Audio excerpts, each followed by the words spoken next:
Alright guys, welcome back to Formula 1 news. It's race week for the Belgian Grand Prix. Major upgrades on the way up and down the grid. McLaren have a floor upgrade this weekend as they look to completely put to bed this season and any championship fight that Max Verstappen may have left in the tank. But Mercedes had a 1-2 around here last year. They have upgrades on the way, as do Ferrari, where Lewis Hamilton, last year's race winner at Spa, now resides. What are these upgrades going to do? Is it going to change the competitive order of the championship a few weeks away from what we saw back in Silverstone? Very much interested in your thoughts in the comments. Hit the like button if you enjoy. Subscribe if you're new as always, I greatly appreciate it. Let us begin right about here. A few updates on the Red Bull side. We know that Horner has been fired and therefore people are wondering, okay, what do Red Bull really think about these things? Helmut Marko has been saying sometimes quite a lot, sometimes not that much about Max Verstappen's future. I will say that with Horner saying nothing because he's now been fired, it's given the opportunity for some of his, let's say, rivals and maybe even enemies to have their say on the matters. As Zach Brown was asked, are you surprised that Horner was sacked in the way that he was? And Horner says, maybe by the timing, but not by the result. I think there's been lots of drama over the last couple of years, lots of drama there the last couple of years, and it doesn't seem like that drama has been calming down. And I think he went on to say the following: given his age and history in motor racing, I'd be surprised if he didn't show up somewhere in motor racing, but I don't know his other interests, whether he wants to go and run a football club or something. Now, I think that Horner will feel he has unfinished business in this sport. I would be very surprised if he doesn't feel that way. Is Zach Brown wrong that this doesn't come as a massive surprise? Like, I think many of us expected Horner to go at some point. It's just the timing of it which is so remarkable and probably triggered by the whole Max Verstappen exit potential, because otherwise you would expect it to happen in the off-season after the season ended. I thought there was a chance it happened after last season, to be perfectly honest, even though they had still won the Drivers' Championship. And maybe in hindsight they should have made that move then, because it means they would be in a less chaotic situation now as they're trying to build in 2026 as Horner Racing, but with Christian Horner no longer at the helm. So it is fascinating. I don't think Zach Brown's wrong that many of us kind of saw it coming. It's just, yeah, Red Bull making this decision now is maybe not necessarily going to ease Max Verstappen's concerns as they may well have liked it to.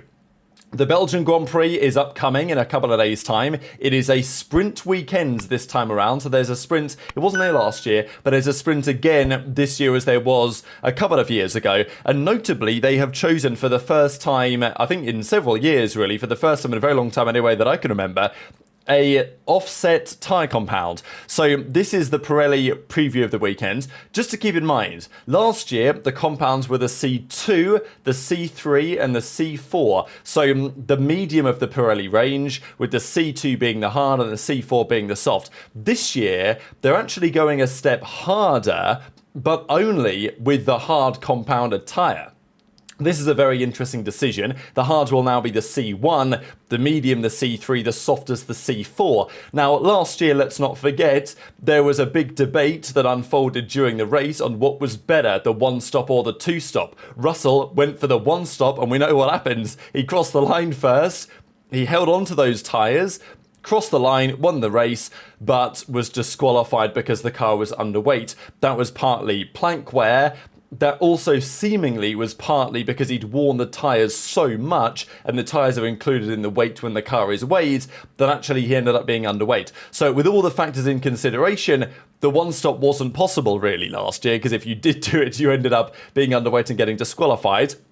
And there were, I'm sure, some problems on the Mercedes side there. Maybe they should have told him to lift and coast a bit more to save a little bit of fuel, so he would have been heavier. I don't know. Like, there were some options. But of course, he was battling so hard with Hamilton to try and keep him behind on the two-stop that realistically Russell's fate was probably sealed when he and they made the decision to go for the one-stop.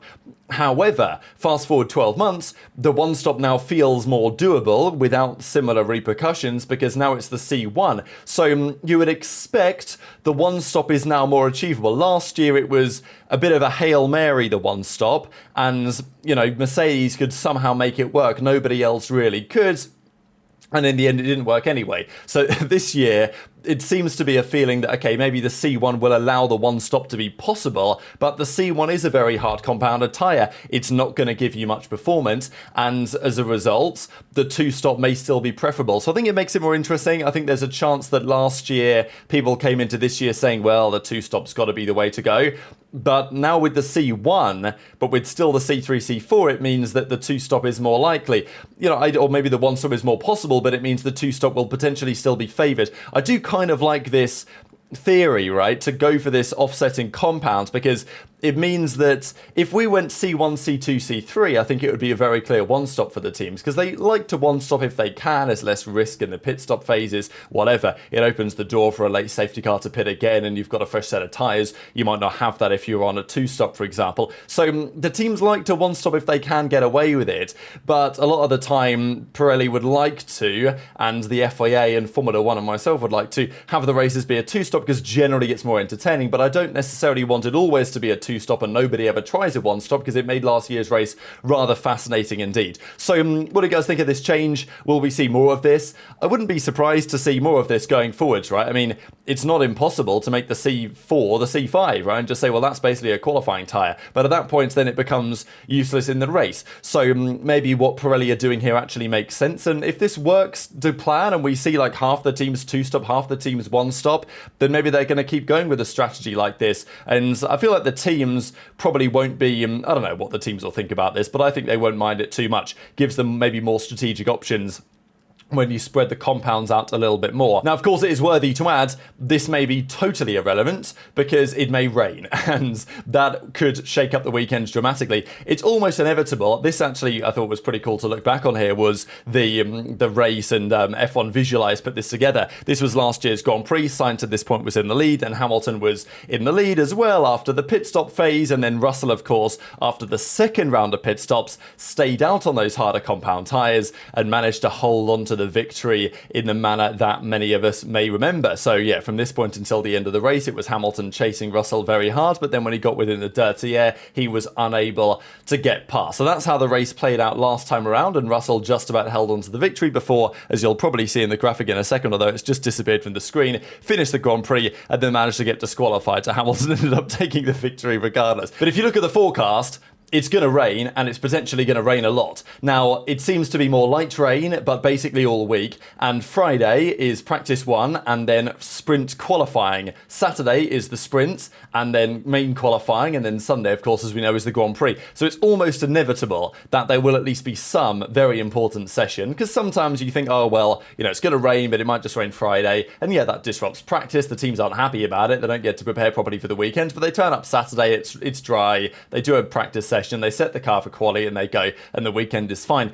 But even if it rains on Friday, it still means something here, because it means that sprint qualifying is going to be interesting, and it means that the only one practice session is going to be potentially done in wet conditions. So yeah, there's a few factors in play, but it's very likely that there will be some rain at least disrupting the weekends. We hope that it's not going to be 2021 type rain, but in the Ardennes forest, frankly, anything sometimes can be possible. Now, let's talk about the teams and what they're going to bring to Spa. We know that Max Verstappen has done rather well here over the years, although not quite so true last year, for example. And over the last few rounds, 29 points Max has scored. I mean, technically Red Bull have scored, but, Max. And Gabriel Bortoleto and Nico Hülkenberg, mainly Hülkenberg, of course, have scored 35 points over the last 4 rounds, remarkably as that may seem. But Red Bull, they talk about having upgrades on the way. The reality is they recently admitted that they're basically switching their focus now, because it's somewhat been recognised that the championship is out of reach. There was a talk early in the season from Red Bull that they were going to commit heavily to this year to try and give Max a chance. And we may still see some of the fruits of that over the coming weeks and months, because they now may have realised that it's impossible, but because it wasn't impossible a month or two ago, the research and the development that they've done on some new parts, they'll probably bring them anyway, and maybe they can see some benefit by bringing them for next year's machine in some part as well. but it seems pretty unlikely that Red Bull are going to bring much, and even if they do bring stuff, it's not like what they've brought has really changed their car at all. There was a new floor in Silverstone, and there was talk that yes, it increased downforce. Did it solve the issues of the car? Seemingly not, although let's not forget that he put in that mega lap for pole, and actually Yuki's pace was not bad either in that qualifying session with respect to Max. Like, he looked like he was potentially on course for Q3 until seemingly a hybrid power unit issue caused him to struggle in that second part of qualifying. But Max got pole there with a very low downforce rear wing, and then of course in the race it was a disaster. But the point I'm trying to make is that it's possible that the Red Bull actually did improve a fair bit in Silverstone. We just didn't really get to see it because it rained on Sunday. So who knows, maybe there's more potential in that car than we presently see, but the likelihood of the championship of course is out of the window, probably for Max. He's certainly written himself out of the conversation. Of course he will still try. McLaren are very much writing themselves into the history books in terms of how much you can win a championship by, because these guys are cooking right now. They're way ahead in the constructors, and they have a new floor on the way. Now, they actually ran a test floor in FP1 in Silverstone, never with the intention to keep it on the car for the rest of the weekends, but it seems like they got the data they wanted from it, and they've got a new floor in Spa. Now, I do wonder whether both drivers are going to use that, whether only one will, whether one will prefer it or one will not, because there was a suspension tweak they added into the car a while ago. And interestingly enough, they've allowed the drivers to choose what they wanted. Piastri has stuck with the older rear suspension, or the front suspension, they started the year with. Lando has gone for a slightly upgraded version, or just a new version. McLaren say they're basically the same in terms of performance, but, you know, they do have slightly different characteristics. Lando seems to prefer the new one, Piastri prefers what he previously knows, and that's fine. I do wonder in a different team, in a different environment, whether they would simply say, this is the one, right? I feel like in the environment of having two number one drivers and trying to allow them both to fight for the title, McLaren are being like, okay, well, yeah, sure, I guess we can use different suspension concepts, but it wouldn't be the ideal way to do it, I don't imagine, and probably McLaren have their preference on what they would like to put on the car, but they want to also allow their drivers to choose what they want to do. But the new floor, that's the question for me. If it improves performance, or if it just, let's say, feels different, but doesn't improve performance, what happens then? Do we all of a sudden start to see Oscar use the old one, Lando use the new one, or maybe the other way around? Who knows? But new floor in Spa, presumably they will have it ready for both drivers. They're certainly not going to give it to one driver before the other. That would be against, the principles of fair racing or whatever, as the papaya rules, let's say, the McLaren have probably self-imposed. But the point is, we may see the drivers decide not to use or to use those upgrades as the weekend goes forth, depending on their feeling within the car. Now, let's talk about the upgrades that the chasing pack are bringing. We know that Ferrari have a new rear suspension for this weekend, and this really is the big one. This needs to work for them, and it needs to work well. Now, they ran the new rear suspension in a test the other day. There was actually some more information about it that we'll see in a second. So Leclerc did some shorter stints, Hamilton did some longer stints.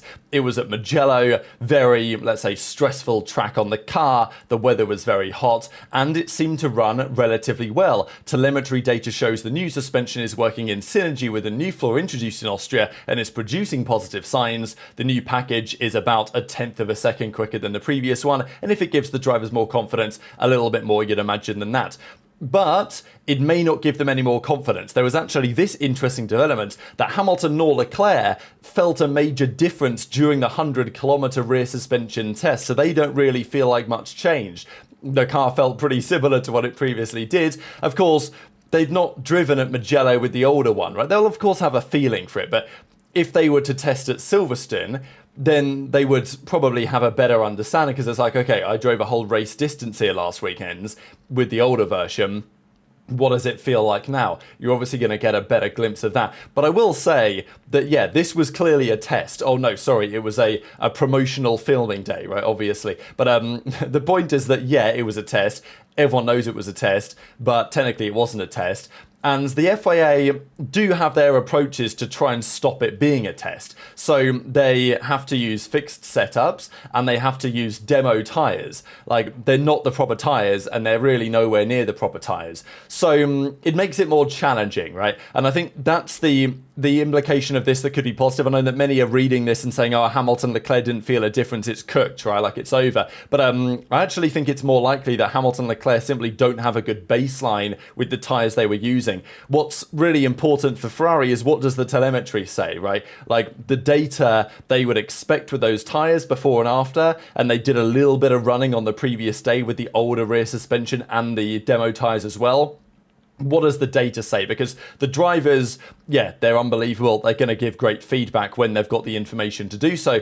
But it's probably for this case with the different tyres and the fixed setups that didn't suit the driver's style, it's probably more important what the data says. And the telemetry data showed improved rear stability under braking with less rear lift and reduced aerodynamic imbalance. So, Ferrari are confident about it. The drivers themselves may be less confident, but we'll see what happens, of course, when they turn up to Spa. It may be a decent track for them anyway. Maybe Hungary is where we're going to see a little bit more of the difference. That's kind of what I'm interested in, really. I'm expecting to see improvement from Ferrari, but I'm expecting to see that over both of the upcoming weekends rather than, what happens in Spa is important, but is not necessarily defining for the change that they have made. We'll see in Hungary whether that can be consolidated or not. And as you know, often you put something new on the car, you've got to figure out the suspension setup and what you're going to do with it. And they've got one practice session to do so that might be in the rain. So they might not get it right, basically, first time is what I'm trying to say. That's been the case of Mercedes before as well. Russell admits that, yeah, the season's cooked in terms of beating McLaren, obviously. But they did confirm they've got upgrades on the way, and maybe a fair few of that. So they say that we've got performance upgrades coming in both Spa and Hungary. So a double dip. They're going in Spa and they're bringing more the next weekends. Opportunities to make forward steps. But look, are these, as Bradley Lord is talking about and as Andrew Shovlin is talking about, major performance changes that are going to turn the tide to the battle? Not necessarily. I think Mercedes know they've got a relatively solid mechanical platform. They just struggle to get the tyres working all the time in many different conditions. And at this point in the championship, for a lot of teams, it will be just add a little bit of downforce here and there to see if they can make the car a little bit better. And maybe they can magically fix some of their issues as well. But we know that Mercedes have strongly struggled, let's say, with keeping the tyres in the right window. Maybe Spa will be better for them, but it doesn't seem like their car works well in the wet. They need it to be cold and dry. So, if it is cold and rains, then bad. If it's hot and sunny, then bad. So, there's not too many tracks where it really works for, to be honest. Shov says, we're not finished with the W16 yet. More developments in the pipeline. They're bringing them over the next couple of weekends. So, they're obviously focusing as well on elements this year that they feel like can also help them next year. We'll see if that turns out to be true, because we know that Mercedes are going to be very confident they've at least got a good engine. So they've got that at least to back themselves up next season. But upgrades are on the way for Mercedes. Exactly what they are, let's say, about, we're not really sure. We'll see them in the paddock over the next couple of days, I'm sure, to define what Mercedes have changed and how much performance impact it may or may not have. But the big changes really are expected to be from the Ferrari side. It is visible, but equally it should also be performance enhancing. Whereas McLaren, yeah, they bring some changes, but I don't really think they expect their car to go much faster, because it's difficult to make that car go much faster at this point. Just quickly, Jenson Button was talking about George and says, I'm hoping that he's still going to be there at Mercedes. I still think he will be. 55, 45, I don't know. It's more marginal than I used to think it was, but I'll stick with it for now. I've made that my take, so I kind of can't go away from that.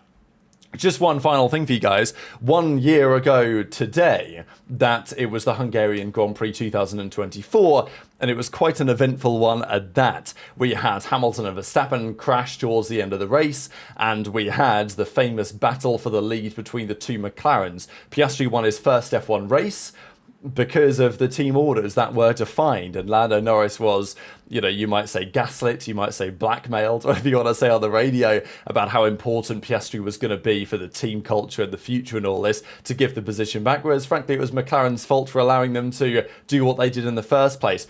The other option for McLaren would have been to say, okay, Lando, sorry about that, we're going to swap back right now, and then you can attack him until the end of the race. That's also not the way that McLaren handled things. And a year on, do McLaren feel like a more competent team from top to bottom? Yeah, I think they do. But are they quite as streamlined as some of the more dominant teams we have seen over the last decade? I don't think that that's the case quite yet, and I think that we could expect to see some more fireworks when we get to Budapest. But very much enjoy your thoughts in the comments. Hit the like button if you enjoyed. Subscribe if you're new. Take care, and I'll see you next time.